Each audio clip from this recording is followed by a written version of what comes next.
12s. Stop everything. Lumen Field just erupted with breaking news. And the first number you need to know is number 1. That's right. The national media is finally admitting what the 12 elves have known for weeks. A 7 that to record isn't a fluke. It's a hostile takeover. Sam Darnold's MVP campaign just got validated. A coaching rumor threatens to steal the architect of the offense. And the team's defensive leader just sent a cryptic message that has the entire fan base buzzing. This isn't just a power ranking, it's a statement. And here is the first payoff delivered right now. Stephen A. Smith on ESPN's First Take just officially crowned the Seattle Seahawks the number 1 team in the entire National Football League. If you create earthquakes when this team plays, drop everything and hit that LK button right now. We start with the validation that is shaking the league to its core. The whispers have turned into a roar. The national media, so quick to doubt this team in August, is being forced to watch the tape. It started this morning, November 11th, when Stephen A. Smith unveiled his top 5 list on First Take.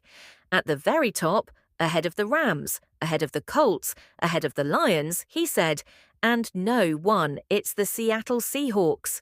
This isn't just one analyst hot take. It's a sign that the perception is finally catching up to the 7. It's a reality. NFL.com's own Week 11 power rankings mirrored the sentiment, moving Seattle into the no-one spot as of Tuesday. The Seahawks are tied for first place in the NFC West and are in a brutal dogfight with the Philadelphia Eagles for the no-one seat in the entire conference. Why the sudden surge? Start with Sam Darnold's heater. This isn't just good quarterback play, it's MVP-level dominance. Look at the tape from the November 2nd road route of Washington. Darnold completed 21 of 24 passes for 330 yards and for touchdowns. His first half was perfect. 16 for 16, 282 yards.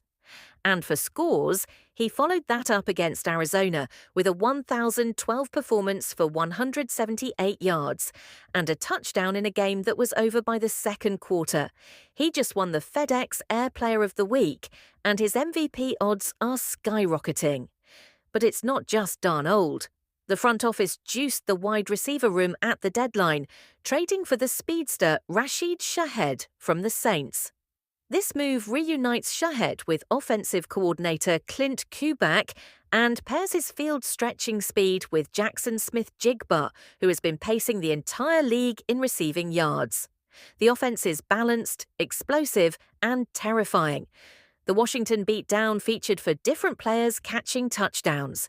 The Arizona game was a power-rushing clinic that racked up to 100 yards on the ground. Fox Sports has the Seahawks at number 3, but the consensus is clear. Seattle is elite. Do you believe Sam Darnold is a legitimate MVP candidate right now? Drop your honest vote in the comments, but this is the NFL, and this level of historic success always comes at a steep, steep price. The engine behind Darnold's MVP run is now the hottest name on the coaching market, and the rumors are already deafening. In the National Football League, success is a double-edged sword. It is a paradox. When one team starts dominating, other teams don't just look to imitate it, they look to plunder it. They steal the brains behind the operation. We saw it with the 2024 Detroit Lions, who lost both Ben Johnson and Aaron Glenn. We saw it with the 2020 to Philadelphia Eagles, who lost both Shane Steichen and Jonathan Gannon after going 14-3. And now the 2025 Seattle Seahawks are walking that exact same path. The man behind the curtain, the architect of this offensive explosion, is offensive coordinator Clint Kubiak. And the rumors swirling around the league are that he is expected to be the belle of the off-season, the number 1 target for head coaching vacancies. The numbers don't lie. Kubiak in his first season has fostered the most consistent, versatile and explosive offense in the league. The Seahawks are scoring 30.6 points per game. That is the 3rd highest in the NFL, and it is the highest scoring average in franchise history. Think about that. Last season, this team was 17th in scoring. As Leave Well of 12th Man Rising wrote, Kuback probably could have even taken fading quarterback Geno Smith and made him good. He's helped make Sam Darnold a potential MVP. The 38-year-old coordinator is young, inventive, and fits the exact mold of candidates like Sean McVay and Kyle Shanahan. The buzz escalated this week when the New York Giants finally fired head coach Brian Corey Woodruff for the win, immediately listed Kuback as one of the top candidates for the job, noting his work with Darnold. The Tennessee Titans have also fired their coach and will be looking, and we know more jobs are coming. Teams like Miami, Cleveland, and Cincinnati are reportedly assessing their situations.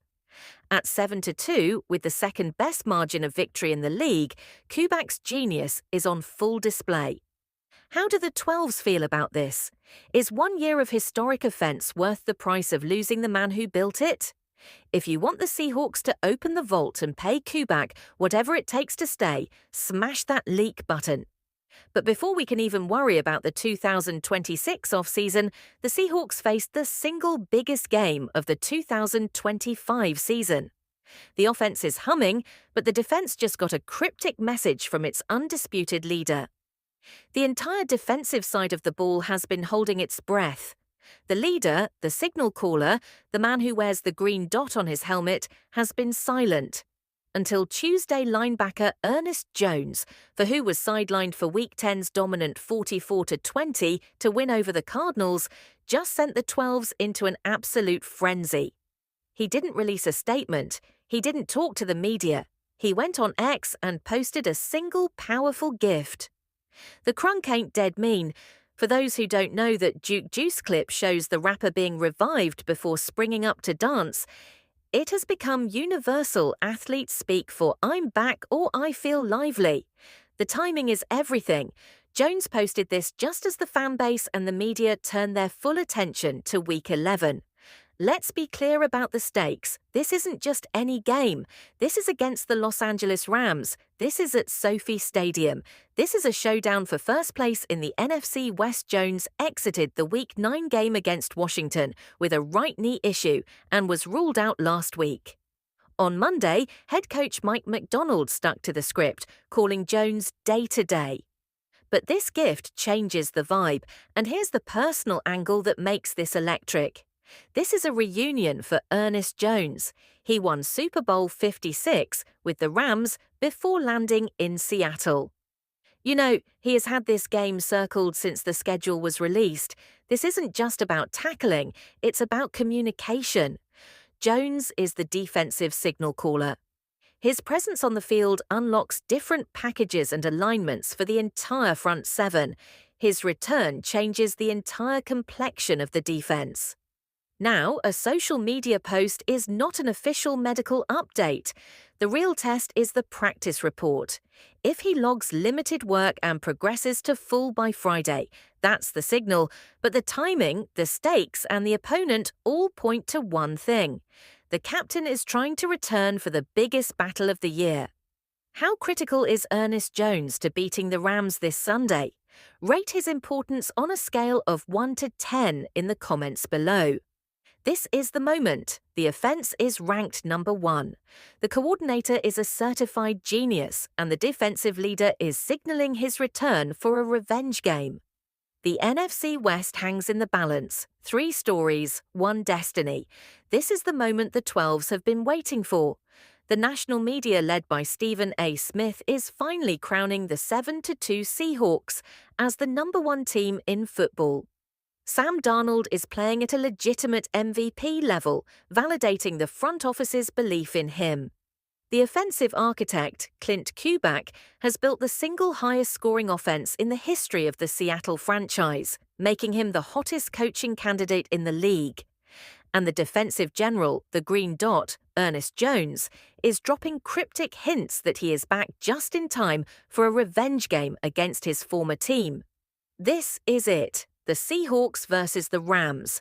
This game isn't just for the division lead, it's for the number 1 seed in the NFC. A win at SoFi Stadium validates every bit of the number 1 ranking. A win proves that Kubak's system isn't just explosive, it's championship grade. A win with Jones back in the lineup proves this defense is ready to make a deep Super Bowl run. The Rams are standing in the way, and this is the ultimate test. The 12s know what's at stake. Here is what I need from every single one of you. 1. Smash that like button if you believe the Seattle Seahawks are the true number 1 team in the NFL right now. 2. Drop your final score prediction for the Rams game in the comments. I want to see the numbers. 3. Subscribe. If you are truly the 12th man, you don't just watch from the sidelines, you participate. Hit subscribe and let's shake the foundation of the NFC West. But listen closely, here's the edge of the cliff. While Jones posted the gift, head coach Mike McDonald is holding his cards close, still calling him day to day. A rumor from a source inside the facility says Jones's practice participation on Wednesday will determine everything. If he's not on the field, the green dot responsibility shifts, and the entire defensive game plan has to be rewritten. And on top of that, the Rams aren't sleeping. Rumors are circulating, first reported by Adam Shaft, that the Rams are aggressively pursuing a veteran pass rusher, specifically to target Seattle's tackles in this exact game. The clock is ticking. Who makes the final move?